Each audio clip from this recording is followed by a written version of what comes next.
This is Ndtv, and you're watching Classics.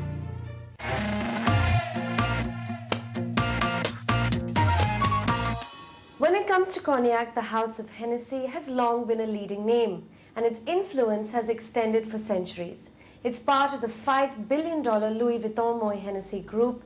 Hennessy's legacy has been around for 7 generations, and today on Big Fish with us we have Maurice Hennessey, the 8th generation descendant of the Hennessy group.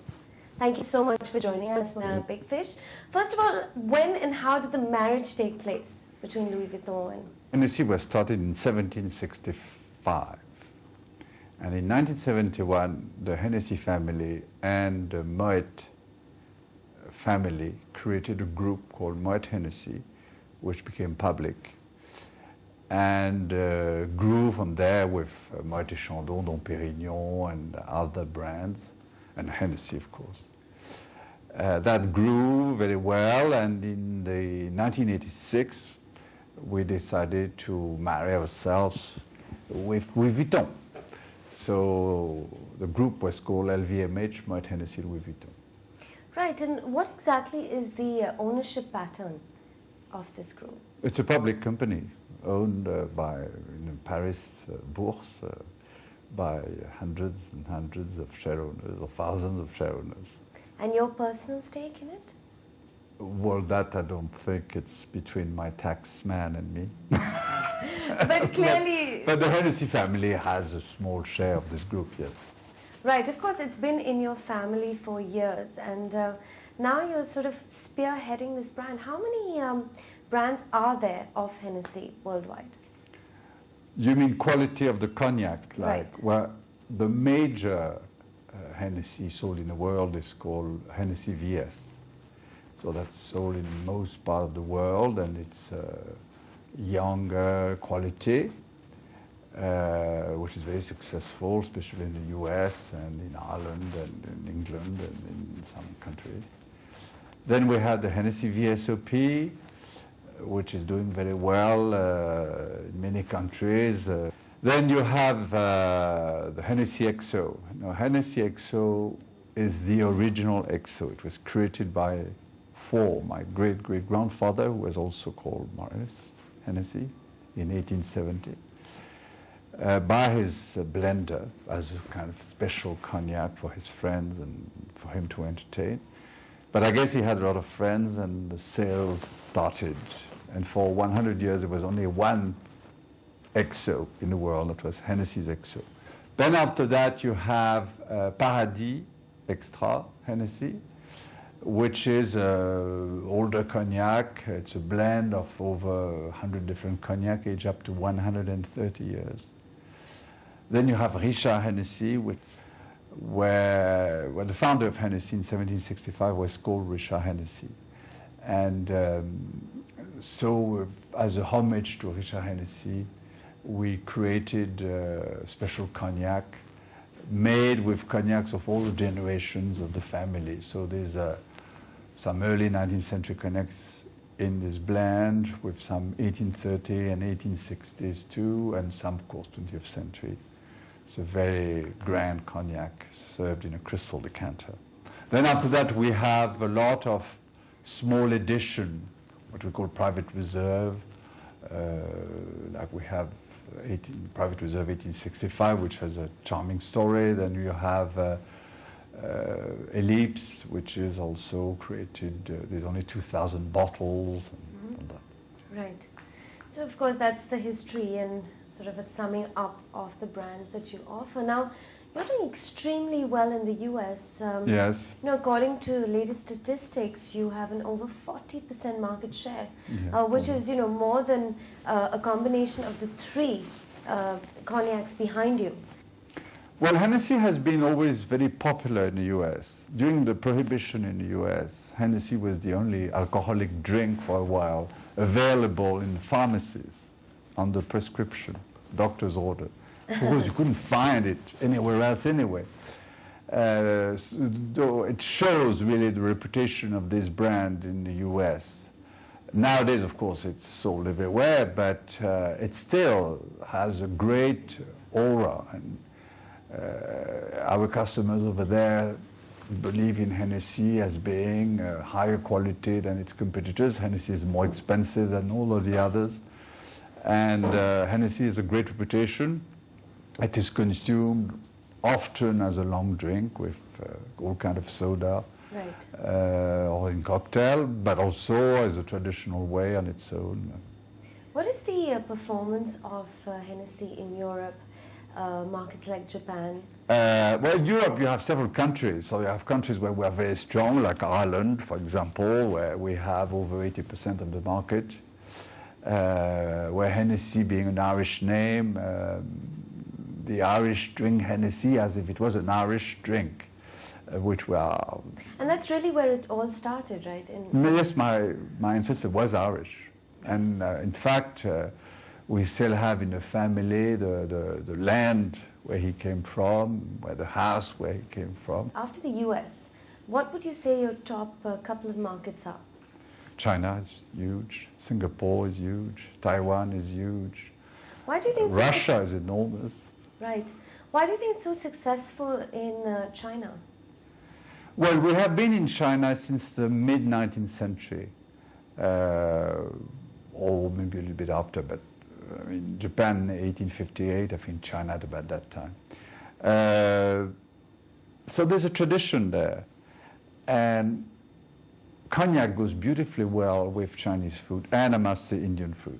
Mm-hmm. So, well, they like to celebrate. The Chinese are gregarious people. They like to have banquets or lunches and dinners with friends, and they are not hesitating in front of buying a bottle or two of Hennessy to wash down their meals. And Right. it goes very well. I do it all the time when I'm over there. Right. We've talked about China being an extremely important market for the Hennessy cognac. When we come back, we'll take a look at where India stands for this ultra-luxurious cognac brand.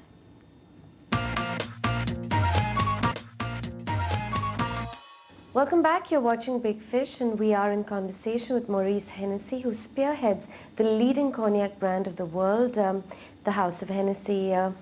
Okay, let's talk about India now. You said China is an extremely important market for you. The brand is doing extremely well there. You have entered into India as well. Although we have been in India for probably over a century, we always had Hennessy here. Simply, the Indian maybe did not have so much of the cognac habit. Mm-hmm. But it's coming. I think we are trying to explain that cognac is a drink of moderation, which pleased the Indian market, I think, because it's expensive and it's there to be enjoyed in small quantity. Secondly, cognac is, of course, very good on its own, but it's wonderful on the rocks or with soda water. Try Hennessy VSOP with soda water next time you have some. Right, which is what brings me to how is it drunk in India? Is it drunk differently in different parts of the world? Oh, yes and no. Globalization makes people think and act the same way at the end. But do you really think that Indians, who are more prone to other types of alcohol, say for example whiskey, how do you think it's going to perform here? I mean, you're already Well, present, the important thing is that we must be there. We will wish that the Indians are going to discover the merit of cognac and the wonderful taste of and the elegance of cognac. There's also a new thing which is new in India, is that you are making wine. And when people start drinking wine, and I'm talking wine, good wines, they start to think, well, there are available in the world some drinks which are not just there to make us drunk.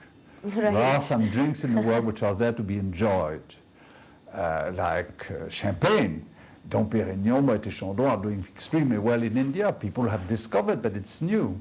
And there's no real reason why one day they won't say, well, instead of drinking 3 or 4 glasses of some cheap spirit, why don't I have just 1 glass of a good spirit? But you associate cognac really when when a country like India, where wine is starting to really develop in popularity, do you think that that would simultaneously lead to a cognac also? Well, it could. Cognac is a product of the wine. Cognac is a refined drink.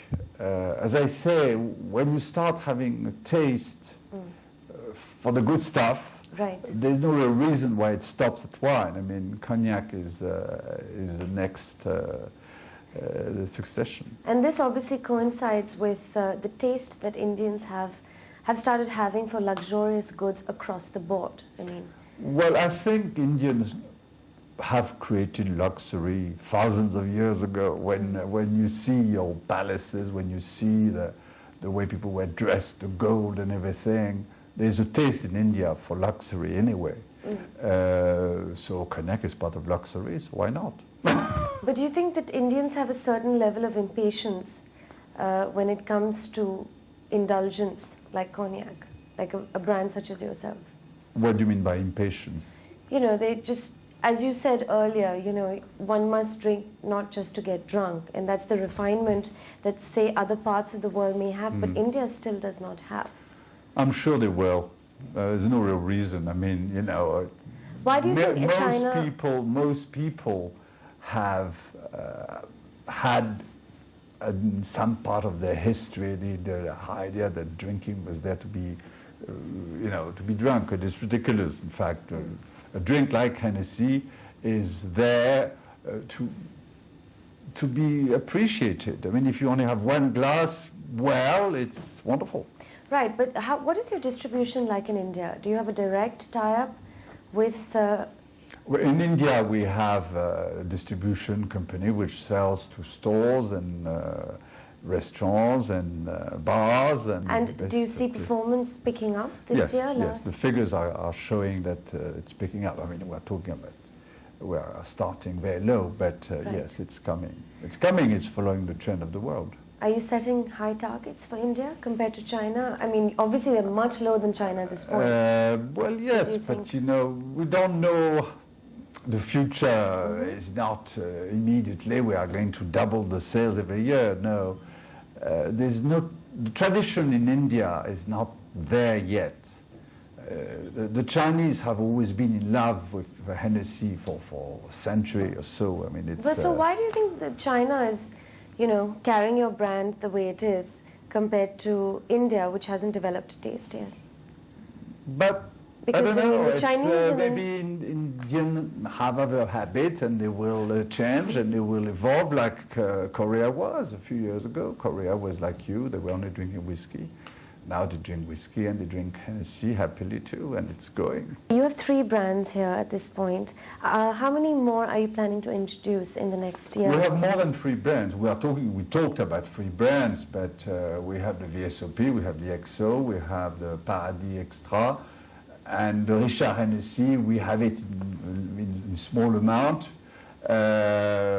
We have the end of the Private Reserve because it's a limited edition, but we still have a bit of that, so it's already 5 brands. There we are, and Right. long may it continue.